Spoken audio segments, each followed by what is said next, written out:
হে আমার বাবা যুবক ভাইরা, আল্লাহর নবী রাহমাতাল লিল আলামিন নবী বলেন, রাত্রিবেলা আল্লাহ রাব্বুল আলামিন তার বান্দাদেরকে ডাকতে দেখেন, কে আসো,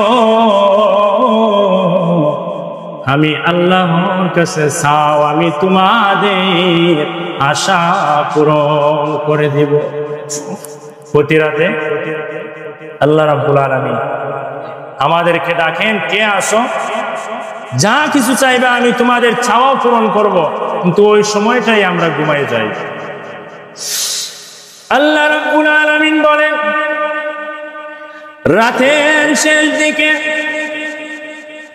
তাহাজ্জুদের সময় আমি আমার প্রিয় বান্দাদেরকে ডাকি, কে আসো, বিপদের মধ্যে পড়ছো রে, আমি আল্লাহর কাছে চাই, আমি তোমাদের বিপদ দূর করে দেব। সুবহানাল্লাহ। কে আসো, মুসিবতের মধ্যে পড়েছো, আমি আল্লাহর কাছে চাই, আমি তোমার মুসিবত দূর করে দেব। কে আসো,